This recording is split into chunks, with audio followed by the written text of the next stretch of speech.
सखी सहेली।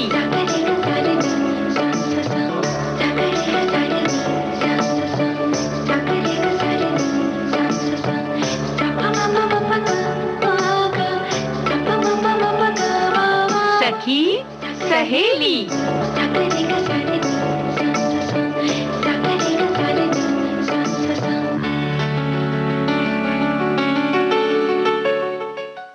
सभी सखियों सहेलियों को संगीता श्रीवास्तव का प्यार भरा नमस्कार। आकांक्षा, आपको भी बहुत बहुत नमस्कार। संगीता जी, आपको और सभी सखियों को मेरा नमस्कार और ढेर सारा प्यार। तो संगीता जी, आज हमारा जो सखी सहेली का ये जो पिटारा है, जो गठरी हम बांध कर लाए हैं, उसमें कई सारी चीजें हम लेकर आए हैं अपनी सखियों के लिए। कई बातें हैं, कई जानकारियां हैं, कुछ प्यारे प्यारे से गीत हैं। तो उन्हें भी बड़ी उत्सुकता रहती है कि प्रत्येक दिन आज क्या होगा, तो आज कौन सा विषय होगा। आज कुछ खास दिन है। आज है विश्व दुग्ध दिवस और साथ ही साथ आज है विश्व अभिभावक दिवस, यानी वर्ल्ड पेरेंट्स डे। और इसके अलावा हम बातें करेंगे कुछ किताबों की और बातें करेंगे हरमनप्रीत कौर की। उनके बारे में कुछ जानकारियां देंगे, जो इंडियन वुमेन क्रिकेटर हैं, यानी भारतीय महिला क्रिकेट खिलाड़ी हैं। साथ ही साथ अगर करियर में आप भरना चाहते हैं ऊंची उड़ान, तो उसके लिए आपको क्या करना होगा, ये जानेंगे करियर गाइडेंस के अंतर्गत। और आज का विषय है एयर होस्टेस। जी, कैसे तो बस थोड़ा सा सब्र रखें, लेकिन आज सोचती हूँ कि पहले गीत सुनवा देते हैं सखियों को और उसके बाद बातें करेंगे विषय की।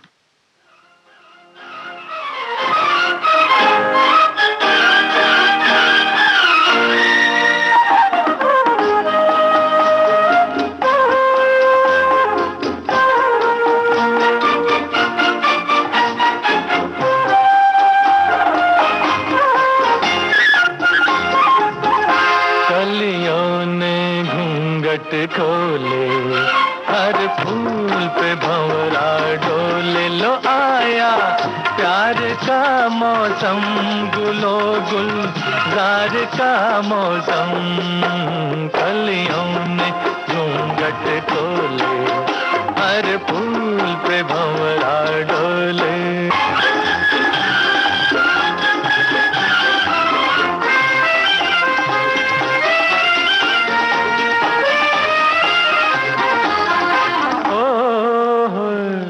जब तू चमन में आए हर उनका मुस्कुराए, जब तू चमन में आए हर उनका मुस्कुराए। है बेहिजाब तेरा शबाब, हम हो गए दीवाने, लो आया प्यार का मौसम, तेरे दीदार का मौसम। कलियों ने घूंघट खोले हर फूल पे भंवरा डोले।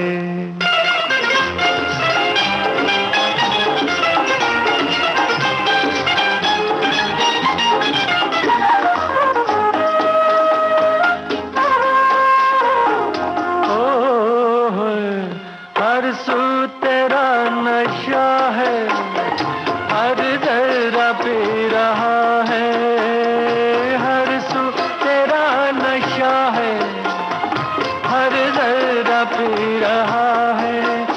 तू आफताब जामे शराब, रोशन हुए मैं खाने, लो आया प्यार का मौसम, विसाले यार का मौसम। कलियों ने घूंघट खोले हर फूल पे भंवरा डोले।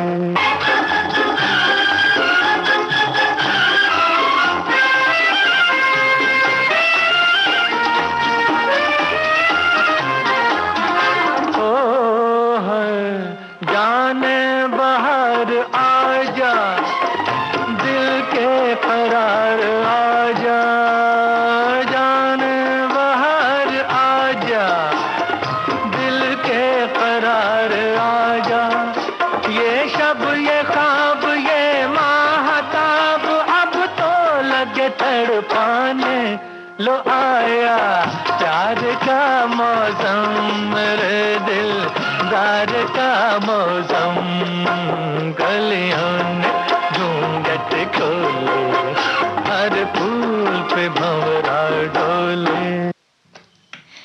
संगीता जी, आपको अगर थोड़ा हम पीछे की याद दिलाएं, ये खासकर जब हम बच्चे होते हैं तो अक्सर सभी लोग करते हैं कि जब हमारे माता पिता या खासकर हमारी मम्मियाँ जब हमें दूध पिलाना चाहती हैं और जो बच्चे रहते हैं वो भागते दौड़ते रहते हैं, उस समय तो हमें ऐसा लगता है ओह ये क्यों हमें पिलाया जा रहा है, ये उसका जो महत्व रहता है वो हमें उस समय पता ही नहीं रहता।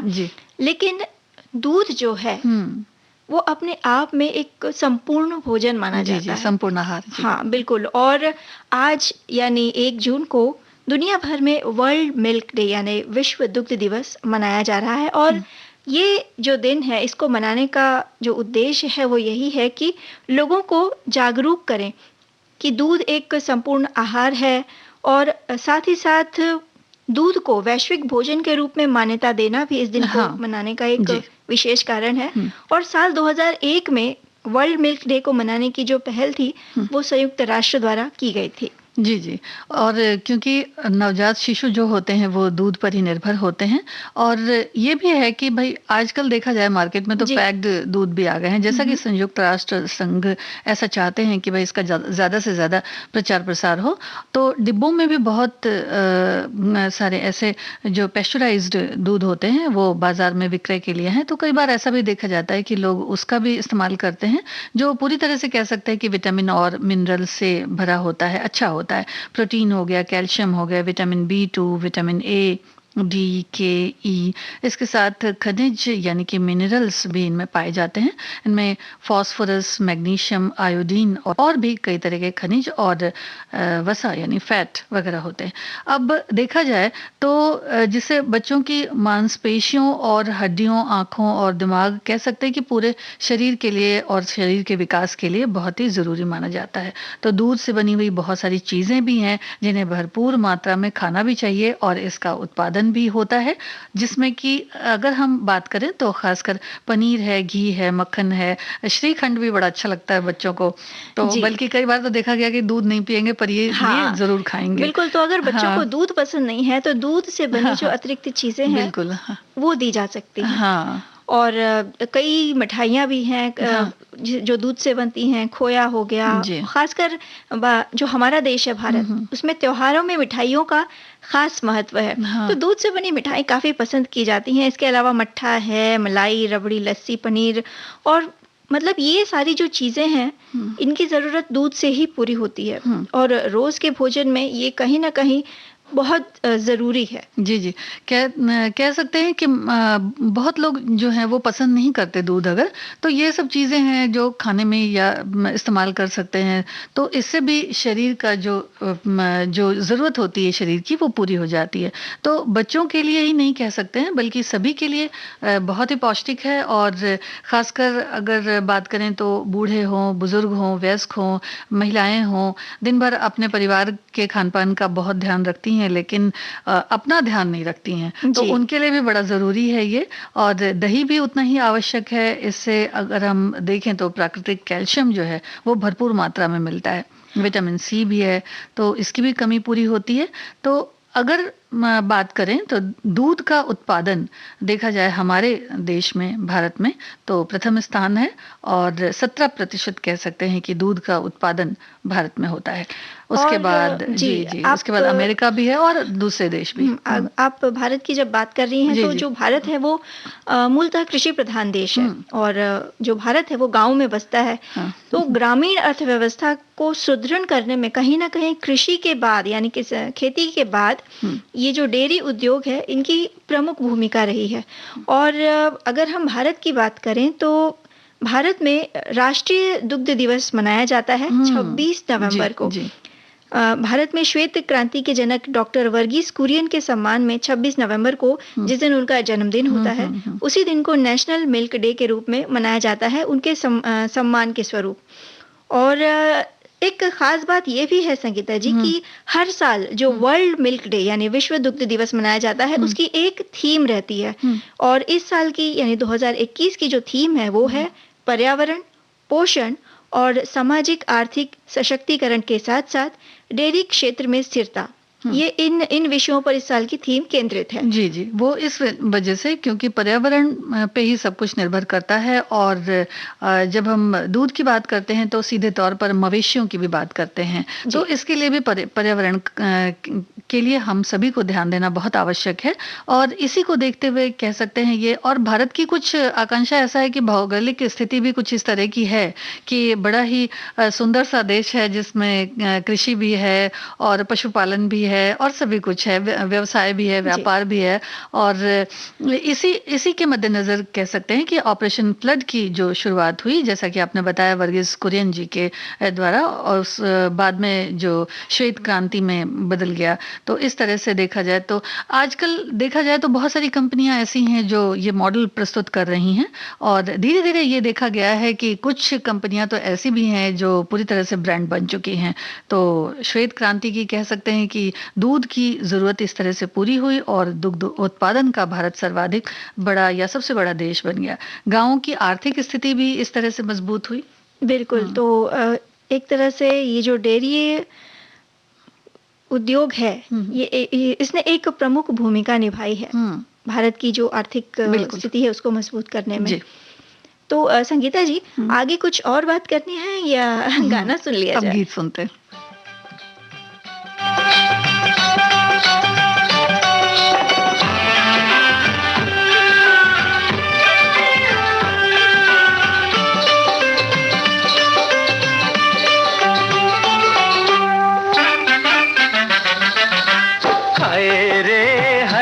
मेरे हाथ में तेरा हाथ, नए जज्बात मेरी जान बल्ले बल्ले।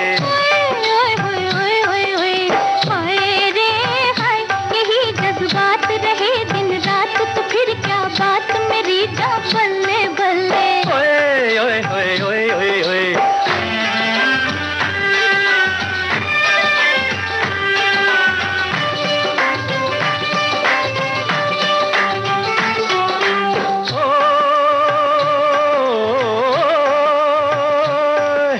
जब से दिल में तेरी तस्वीर बनी है, यूं लगता है जैसे तकदीर बनी है।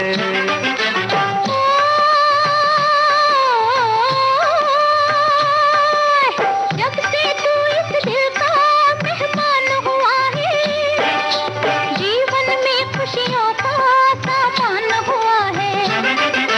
जितनी दूर नजर में डालूं चारों और बहार है।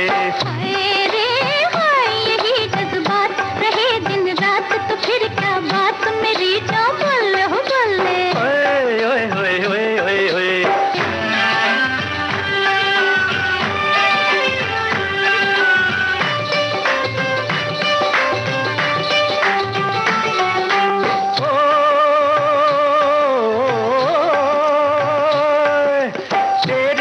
शहनाई जिस रात बजेगी, तेरी मेरी जोड़ी क्या खूब सजेगी।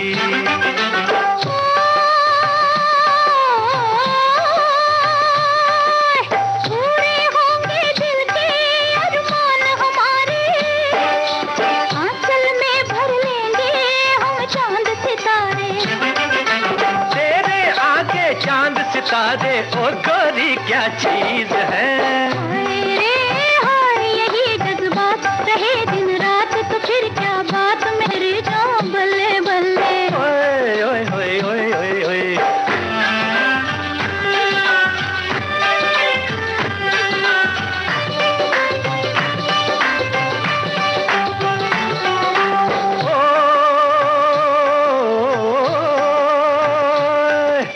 तेरी सूरत प्यारी, अरे जो भी देखे, सच कहता हूँ अपना ईमान ही खो दे।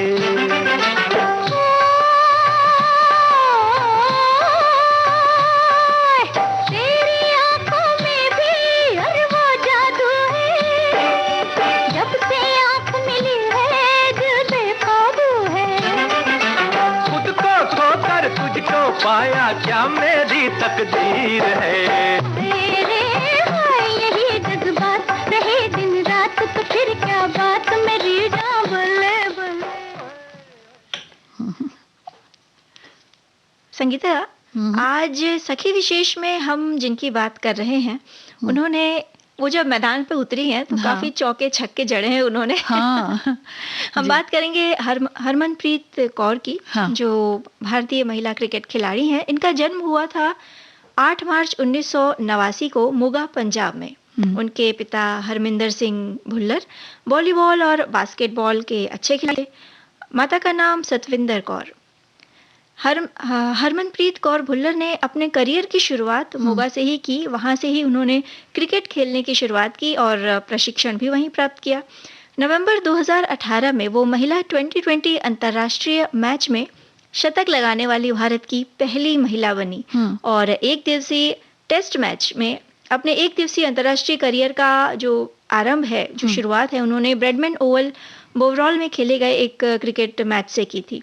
एक तरह से देखा जाए तो हरमनप्रीत कौर एक ऑलराउंडर खिलाड़ी हैं। क्रिकेट की पिच पर उन्होंने रिकॉर्ड सफलता हासिल की है जी, और वो जितनी ही अच्छी बैट्समैन हैं उतनी ही अच्छी बॉलर भी हैं और अच्छी कप्तान भी हैं, क्योंकि बहुत सारे ऐसे जो मैचेस हुए हैं उसमें उन्होंने कप्तानी भी की। तो गेंदबाजी में उनकी शैली मध्यम तेज गति की है और उनका रिकॉर्ड अच्छे कैचेस का भी रहा। 2020 मैच में काउंटी ग्राउंड में उनका प्रदर्शन इंग्लैंड के खिलाफ अच्छा रहा। मुंबई में भी इंग्लैंड के विरुद्ध खेले गए T20 मैच में उन्होंने 33 रन की धुआंधार पारी खेली थी और 2012 में उन्हें महिला 2020 एशिया कप क्रिकेट के फाइनल के लिए भारतीय महिला कप्तान के रूप में नामित किया गया। और 2017 में महिला क्रिकेट विश्व कप के सेमीफाइनल मुकाबले में इन्होंने ऑस्ट्रेलिया ही कह सकते हैं कि महिला क्रिकेट टीम जो थी, इनके खिलाफ शानदार बल्लेबाजी की और 115 गेंदों पर 171 रन बनाए और इसके साथ ही थे 20 चौके और 6 छक्के, छक्कों की मदद से उन्होंने ये जो रन थे वो खड़े किए। और साल 2018 में वेस्ट इंडीज में खेले गए जो 2020 में मैच थे, अंतर्राष्ट्रीय 2020 मैच थे, उसमें जो आरंभ के टूर्नामेंट जो मैच थे, उसमें न्यूजीलैंड के खिलाफ उन्होंने शतक बनाया और सिर्फ 51 गेंदों में 103 रन बनाए और ऐसा करने वाली भारत की पहली महिला वो बनी, महिला क्रिकेटर बनी। जी। महिला अंतर्राष्ट्रीय एक दिवसीय क्रिकेट मैच में भी उनके बेहतरीन प्रदर्शन को देखा गया और उनके बेहतरीन प्रदर्शन को देखते हुए वर्ष 2017 में उन्हें रिकॉर्ड सफलता जो उन्होंने पाई उसके लिए अर्जुन पुरस्कार से उन्हें सम्मानित किया गया। जी, और ये जब सम्मान मिलता है हमारे खिलाड़ियों को, खासकर जो महिला खिलाड़ी हैं उनको जब ये सम्मान मिलता है तो बड़ा ही अच्छा लगता है। और खासकर आकांक्षा, जब बात होती है क्रिकेट मैच की, तो ये एक ऐसा वक्त था जब क्रिकेट मैच ये कहा जाता कि भाई पुरुष प्रधान गेम है और खेल है, और अब तो देखिए तो लड़कियां भी बहुत अच्छा खेलती हैं, बल्कि बहुत समय से ही खेल रही हैं। तो ये बड़ी ही एक अच्छी बात है। तो भविष्य के लिए हम इन्हें शुभकामनाएं देते हैं और साथ ही साथ शुभकामनाएं तो दे ही रहे हैं, आगे भी वो इसी तरह से अच्छा प्रदर्शन करती रहेंगी। और संगीता, आज एक और खास दिन भी है। आज है विश्व अभिभावक दिवस, यानी वर्ल्ड पेरेंट्स डे। उस बारे में हम थोड़ी सी बात और करेंगे, लेकिन इस गीत के बाद।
दिल सारी बगिया खिली।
संगीता, एक कुछ लाइनें हैं जो अब्राहम लिंकन ने कही थी। हाँ। कि प्यार वो जंजीर है जिससे एक बच्चा, एक बालक जो है वो अपने माता पिता से बंध जाता है, और एक बच्चे के जीवन में उसके माता पिता जितनी अहम भूमिका निभाते हैं शायद ही कोई दूसरा निभाता होगा। हाँ, और एक बात ये भी है आकांक्षा कि जैसे कह सकते हैं कि पेड़ हमें फल देता है ना, तो बदले में पेड़ को क्या चाहिए, ये भी बात है ना। तो हमारे ऊपर निर्भर करता है कि हम उसे किस तरह से सींचते हैं क्या। तो ये थोड़ी सी जिम्मेदारी बच्चों की भी है, लेकिन अभिभावक बच्चों के लिए कितना कुछ करते हैं, लेकिन फिर भी वो कभी इस बात को शायद मुझे लगता है कभी सोचते भी नहीं हैं कि बच्चे हमें उस बदले में क्या देंगे। और अभिभावकों के ही जो योगदान है उन्हें जो है विश्व में एक तरह से कह सकते हैं कि लोगों ने सराहा और इस बात का संज्ञान लिया कि भाई ये दिवस जो है वो मनाना बहुत जरूरी है कि अभिभावक किस तरह से अपने बच्चों की देखभाल करते हैं। तो 1 जून को संयुक्त राष्ट्र द्वारा विश्व अभिभावक दिवस यानी वर्ल्ड पेरेंट्स डे के रूप में घोषित किया गया है। देखा जाए तो माता पिता की जो प्रतिबद्धता होती है अपने बच्चों के प्रति, वो उसका कोई मोल नहीं है संगीता, क्योंकि वो अपनी तरफ से सोचते हैं कि हम अपने बच्चों के लिए क्या कुछ कर दें। हम जितना देना, कहते हैं ना, जितना दे सके वो देना चाहते हैं। जी, और देखिए कई बार ऐसा होता है कि जो माता पिता की प्रतिबद्धता होती है कि हाँ, कि इस रिश्ते को, जैसे बच्चों को किस तरह से पोषण दिया जाए, या देखिए इसमें बहुत सारी चीजें होती हैं कि, और इसी की वजह शायद है कि इसे विश्व स्तर पर जानने और पहचानने की जरूरत है। तो इस रिश्ते को बड़े ही मार्मिक ढंग से, बड़े ही खूबसूरत ढंग से अभिभावक निभाते हैं, और कई देश ऐसे भी हैं जो इसमें शामिल धीरे से और भी हो रहे हैं। लेकिन कुछ एक देश हैं जैसे अमेरिका हो गया, तो ये तो अग्रणी है इसमें, और दक्षिण कोरिया, फिलीपींस और अब भारत की बात भी तो है ही है। तो अपने बच्चों को जीवन में किस तरह से दिशा देनी है, उनकी परवरिश किस तरह से करनी है, उन्हें स्कूल भेजना है, उनका खास ख्याल रखना है, और साथ ही साथ उनके स्कूली जीवन में, क्योंकि शुरुआत तो वहीं से होती है, उनके स्कूली जीवन में उनकी क्या ज़रूरतें होती हैं, इसको हर अभिभावक अपनी अपनी तरह से पूरा करते हैं। कई बार तो ऐसा भी होता है कि उनकी सामर्थ्य भी कम होती है, लेकिन उसके बाद भी अभिभावक इस बात का खास खास ध्यान रखते हैं कि हमारे बच्चे को किसी तरह से कोई कमी ना हो। बिल्कुल जी। जो एक बच्चा होता है उसका जो पहला विद्यालय होता है, पहली पाठशाला होती है, वो होता है उसका घर, और उसके जो पहले शिक्षक होते हैं वो होते हैं उसके माता पिता।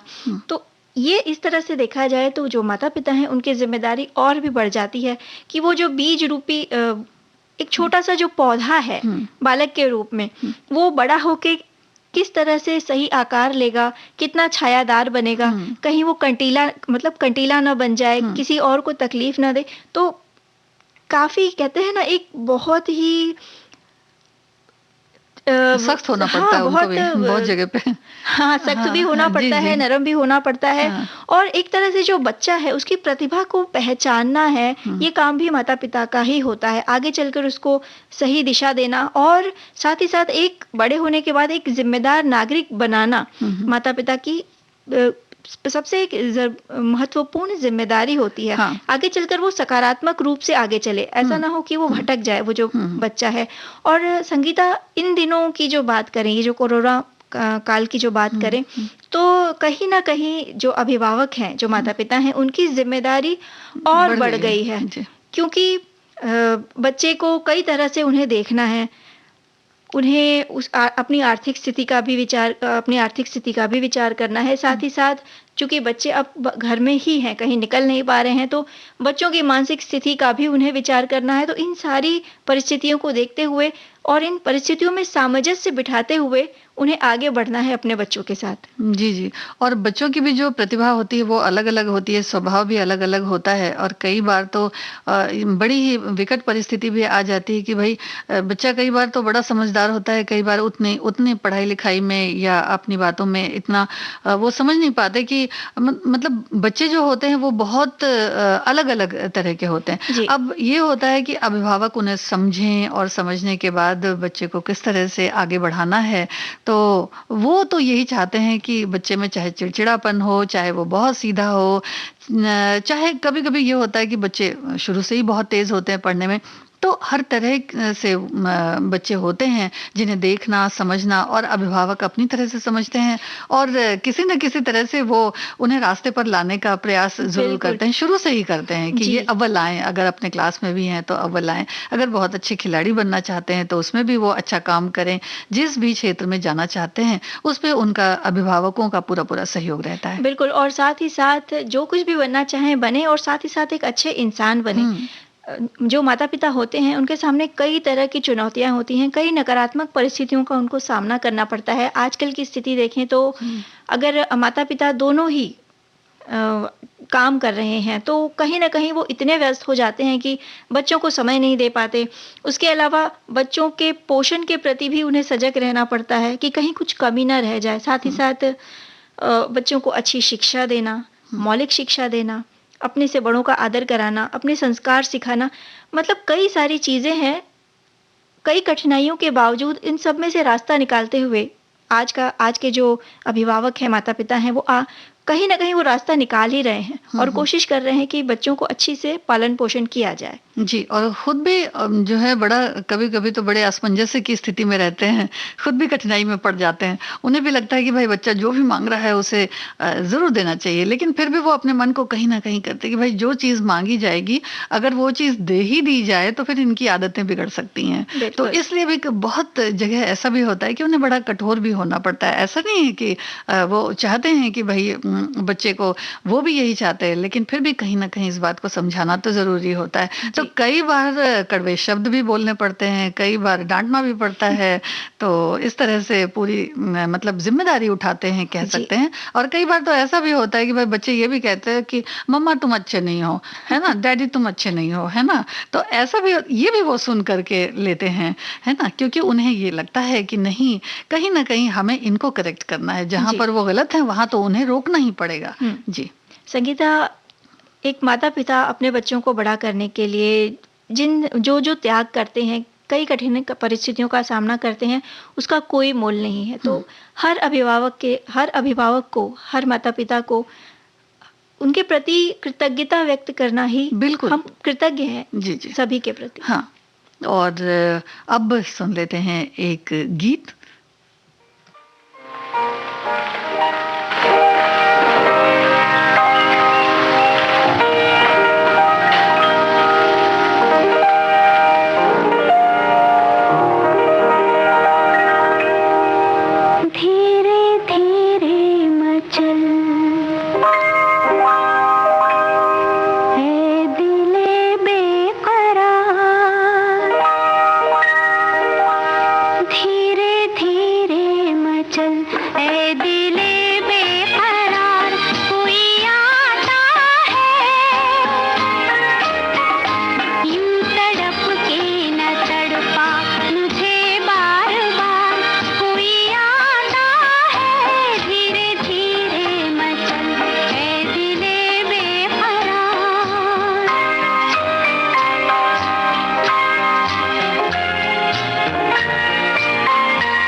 संगीता, हमारे कई श्रोता मित्र जो हैं, हमारी सखियां हैं, वो हमसे फेसबुक के माध्यम से भी जुड़ी हैं हमारे फेसबुक पेज पर। जी जी। और एक श्रोता लिखती हैं कि अभिभावक स्नेह, प्रेम, जिम्मेदारी का एहसास है, दिलों रिश्तों की पहचान है और गलतियों पर क्षमा का वरदान है।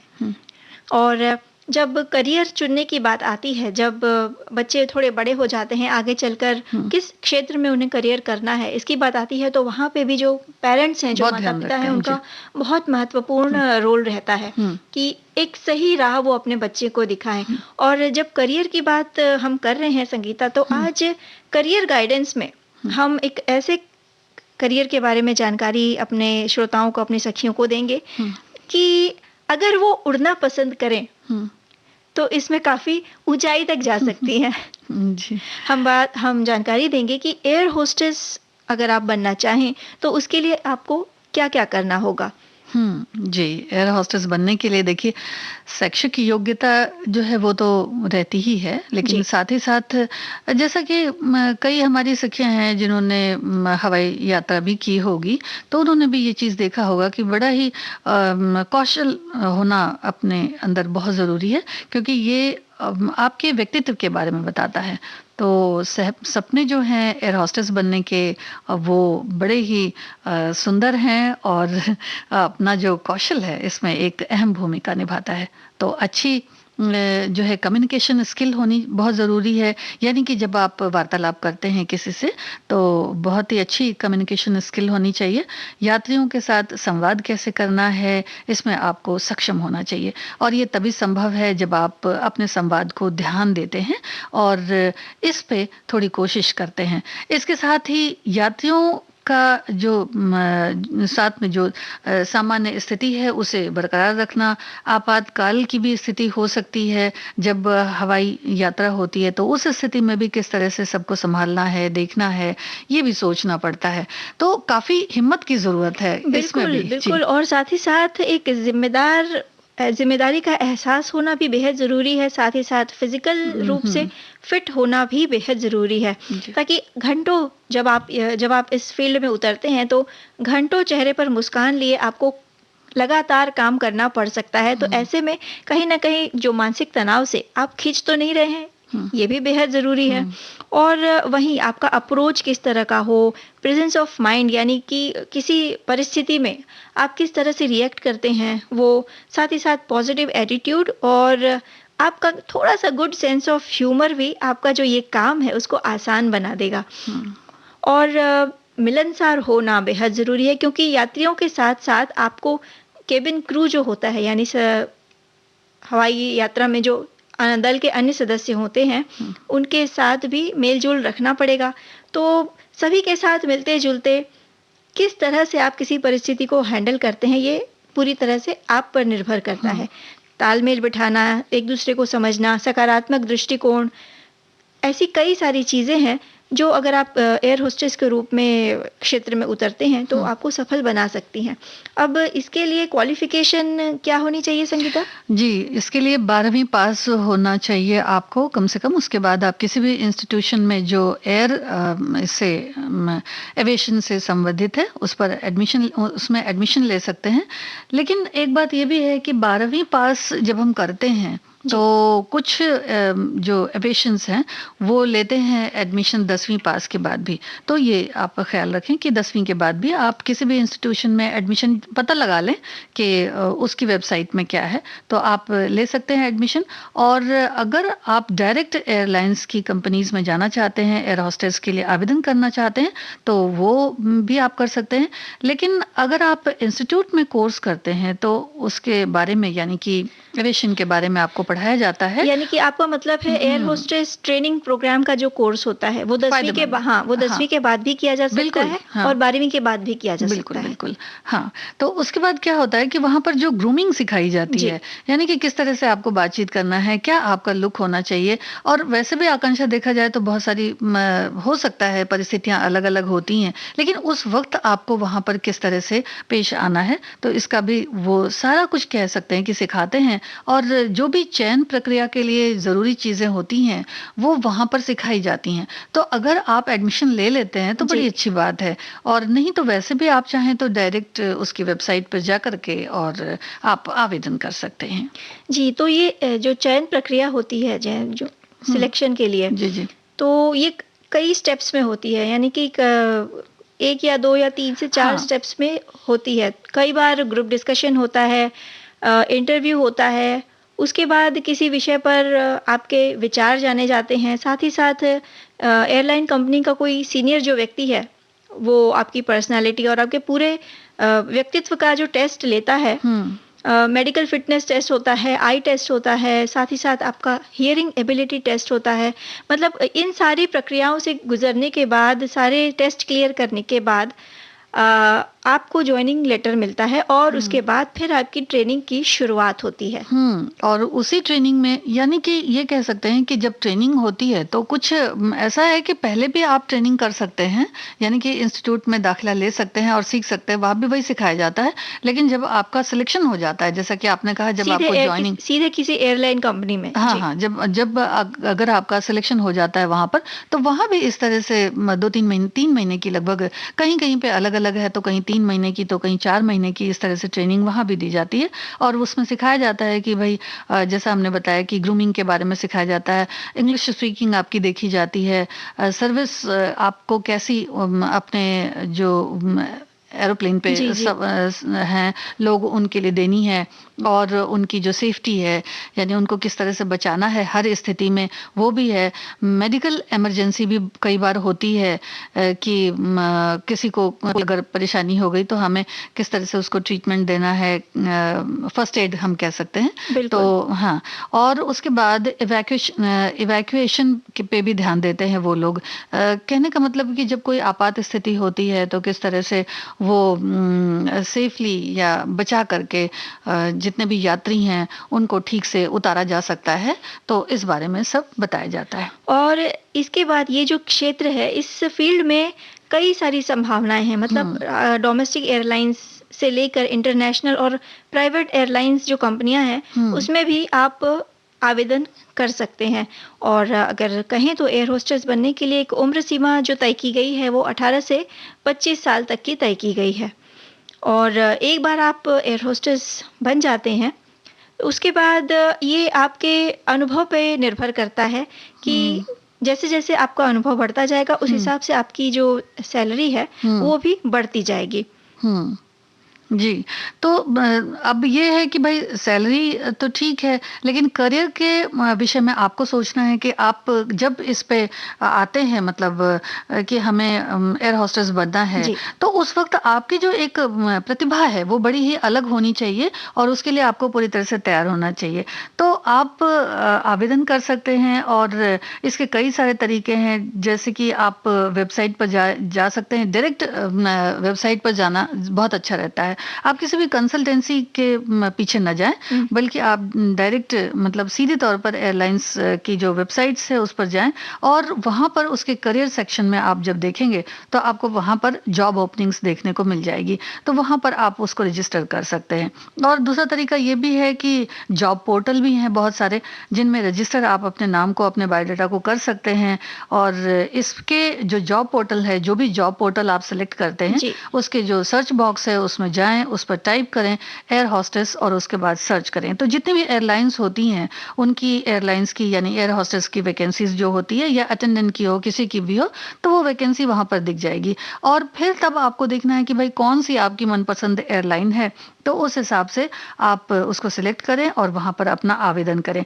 इसके बाद जो एयरलाइंस कंपनी है आपका बायोडाटा सिलेक्ट करती है, ये कंपनी पर डिपेंड करता है कि कैसा है, उस पर निर्भर करता है। और फिर उसके बाद आपको इंटरव्यू के लिए बुलाया जाता है। और अगर आप जॉब पोर्टल पर वैकेंसी ढूंढ रहे हैं तो इस बात का ध्यान रखें, हम फिर कहें सखियों से कि कंसल्टेंसी के झांसे में आपको बिल्कुल नहीं आना। यानी कि कितनी सारी कंसल्टेंसी ऐसी भी है आकांक्षा जो पैसे लेती हैं इसके लिए, तो हम अपनी सखियों को बता दें कि इसके लिए कोई आपसे पैसा नहीं लिया जाता, कोई मुआवजा नहीं लिया जाता।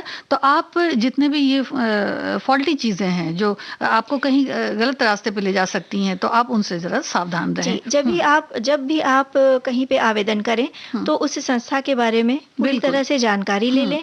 अगर आप किसी कंपनी में सीधे तौर पे अप्लाई कर रही हैं तो उस कंपनी के बारे में, यानी उस एयरलाइन कंपनी के बारे में आप पूरी जानकारी ले लें और फिर अप्लाई करें। और संगीता, एक तरह से देखा जाए तो ये जो करियर है, ये जो जॉब है एयर होस्टेस का, काफ़ी ग्लैमरस है, काफ़ी लुभावना है, लेकिन उतनी ही जिम्मेदारी से भरा भी है। इस कार्यक्षेत्र में जब आप उतरेंगे तो आपको देश विदेश में घूमने का मौका मिलेगा, लोगों से बात करने का मौका मिलेगा, उनकी सेवा करने का मौका मिलेगा, लेकिन साथ ही साथ उतनी जिम्मेदारियां भी आप पर रहेंगी। आपातकालीन परिस्थिति है, उसमें क्या करना है, साथ ही साथ जो यात्री हैं उनकी देखभाल है, उनका प्रबंधन करना है, आपातकालीन स्थिति में उन्हें धैर्य देना, खुद भी धैर्य से रहना और शांत रहना। मतलब ऐसी कई सारी चीज़ें हैं जो इस करियर में, यानी कि इस एयर होस्टेस के करियर में आपको करनी पड़ती हैं। तो अगर आप सोचते हैं कि ये सब गुण हैं आप में, तो डर किस बात का, उतरिए और उड़िए। जी हाँ, और बड़ी सारी इसमें सुविधाएं भी हैं। इसके अलावा कंपनी आपको चिकित्सा बीमा भी देती है, रिटायरमेंट प्लान भी होता है, उड़ान के टिकटों पर छूट भी आपको मिलती है। तो इस तरह की बहुत सारी चीज़ें हैं। और साथ में जब हमारी एयर होस्टेस उड़ती हैं तो एक जगह से दूसरी जगह जाती हैं जब आकांक्षा, तो उनके रहन सहन का बड़ा ही खास इंतजाम होता है, बड़ा ही सुंदर। इसलिए कह सकते हैं कि ये आपने जैसे बताया कि ये ग्लैमरस है, तो बिल्कुल ग्लैमरस है, लेकिन बस आपको ये करना है कि आपको जरा सा ध्यान देना है। बिल्कुल। तो और अगर आप इस क्षेत्र के विषय में और जानकारी जानना चाहते हैं तो आप इंटरनेट पर भी सर्च कर सकते हैं। और अब हम क्या करें? अब हम उड़ान लेते हैं।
बढ़ती चलूं गाती चलूं अपनी लगन में, आज मैं आजाद हूँ दुनिया के चमन में, पंछी बनूं उड़ के फिरूं मस्त गगन में,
हाँ, देखिए आकांक्षा, हमारी जो छोटी-छोटी सखियाँ हैं, तो मुझे ऐसा लगता है कि वो इससे ज़रूर लाभान्वित होंगी, क्योंकि हमने बताया कि 10वीं और 12वीं के बाद आप कर सकते हैं। तो हम छोटे बच्चे होते हैं जो उन्हें बड़ा ही शौक होता है एयरलाइंस का, तो वो ज़रूर इसमें कोशिश करें।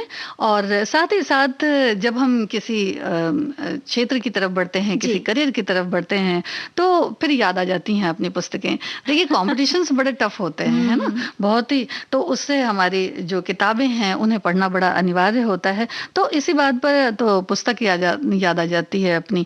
अब अगर पुस्तकों की बात किया जाए तो उससे बहुत सारी यादें जुड़ी होती हैं, सुंदर सुंदर कहानियाँ, सुंदर सुंदर जो कविताएं होती हैं, जो कह सकते हैं कि उम्र के किसी भी कोई भी पड़ाव हो, पर वो कहते हैं कि माने नहीं रखता है। जो बचपन में हम लोगों ने कहानी की किताबें पढ़ी, जो अपनी यादें कह सकते हैं कि उनमें बसा कर रखी, तो वो सब ताज़ा रहती हैं, हमेशा ताज़ा रहती हैं। बिल्कुल। और आप किताबों की जब बात कर रही हैं संगीता, तो हमारी जो एक सखी लिखती हैं कि किताबें सच्ची दोस्त होती हैं, और एक तरह से ये मन के लिए भोजन का काम करती हैं, और एकांत में विचार करने की ताकत किताब हमें देती है।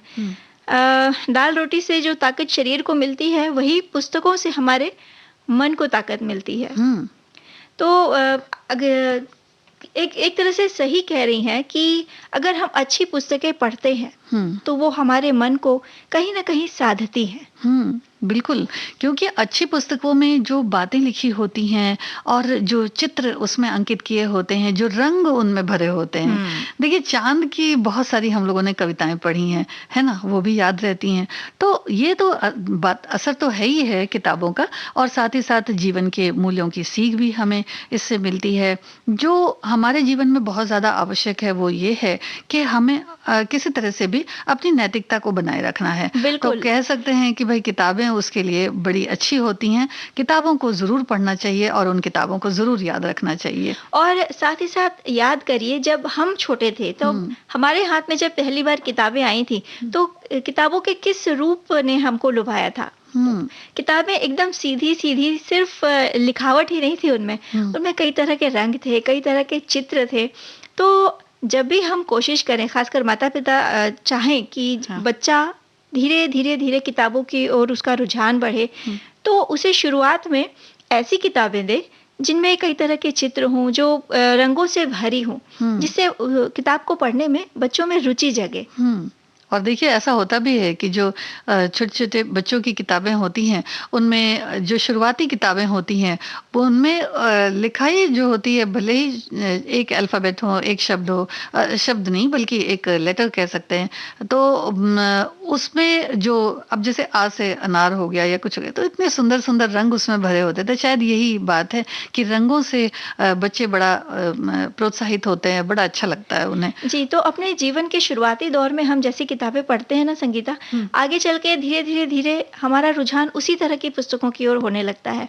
तो शुरुआत में अधिकतर माता पिता को कोशिश ये करनी चाहिए कि जो हमारे प्रेरक चरित्र हैं, खासकर हमारे इतिहास से, उनकी किताबें या उनकी किताबें बच्चों को पढ़ने दें, या उनकी कहानियाँ पढ़कर बच्चों को सुनाएं, जिससे उनमें भी रुचि जगे। आगे चलकर जब बच्चे धीरे धीरे पढ़ना शुरू करेंगे, तो वो ये चाहेंगे कि मम्मी या पापा तो हमें सिर्फ पुस्तक की एक कहानी सुनाकर हट जाते हैं, हम खुद पढ़ेंगे और कोशिश करेंगे कि एक की बजाय दो या दो की बजाय 4 कहानियां एक साथ पढ़ें। तो ऐसे ही धीरे धीरे धीरे उनमें उत्कंठा उत्पन्न होगी, वो चाहेंगे कि वो खुद किताब पढ़ें। जी, और छोटे होते हैं तो हो सकता है कई बार उनको वाक्य ना समझ में आए, तो जब वो चित्र देखते हैं तो भले उनके वाक्य ना समझ में आए, लेकिन चित्र पर अटके जरूर रहते हैं और कहानी का जो सारांश है वो समझ जाते हैं। मतलब कहते हैं कि भले उन्हें पढ़ना ना आए, लेकिन जब वो चित्र देखते हैं तो उनके अंदर कह सकते हैं कि एक कल्पना शक्ति का विकास होता है, जो कल्पना शक्ति सिर्फ ऐसी ही किताबों से संभव हो सकती है। लेकिन अगर हम इंटरनेट की बात करें कि कई बार उसमें हम किताबें ढूंढ लेते हैं और फिर या कुछ ऐसा चाहते हैं कि भाई ये चीज़ है, चलो इंटरनेट में मिल जाएगी, लेकिन किताबें जो हैं उनका जो असर होता है, उनसे जो कल्पना शक्ति बच्चों में आती है, वो शायद इस तरह से इंटरनेट में नहीं आती, क्योंकि इंटरनेट में तो वो जो दे दिया गया है हमें वही पढ़ना है। लेकिन किताबों को बच्चे थोड़ा आगे भी पलट लेते हैं कि चलो इस अध्याय में ये है, तो उसके आगे आप देखिए कि जब बच्चों को किताब दिखाई जाती है, दिलाई जाती है, तो वो एक बार पूरी तरह से पन्ना पलट कर देख लेते हैं कि क्या क्या तस्वीरें इसमें बनी हुई हैं। बिल्कुल, साथ ही साथ जब बच्चे पढ़ना शुरू करते हैं तो वो कहीं ना कहीं अपने दिमाग में वो बनाने लगते हैं। धीरे धीरे उनको ये उजागर होने लगता है कि हाँ, उन्हें कहानियां बनानी आने लगती हैं, शब्द बनाना, फिर उस शब्दों से वाक्य बनाना। और जब पढ़ना शुरू करते हैं तो ये माता पिता जरूर ध्यान दें कि हर शब्द को वो समझें, शब्दों की गरिमा को समझें। और एक और चीज उन्हें बेहद जरूरी करनी चाहिए, सिखानी चाहिए बच्चे की, जब वो किताब पढ़ के हो जाए तो कोशिश करें वो किताब किसी दूसरे बच्चे को दे दें पढ़ने के लिए। बिल्कुल, और संभाल कर रखें, तो इससे थोड़ा सा सीखते भी हैं कि भाई किस तरह से अपनी चीजें रहें। तो अब एक गीत सुनवा दें या गीत सुनवा दें? बिल्कुल, गीत सुनेंगे।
जरा घड़ी की तरफ देखिए। वो कह रही है कि सामने देखिए। हाँ जी जी, समय समाप्त होने को है, तो आज सखियों से यहीं विदा लेते हैं। सभी को आकांक्षा सिंह और संगीता श्रीवास्तव का नमस्कार।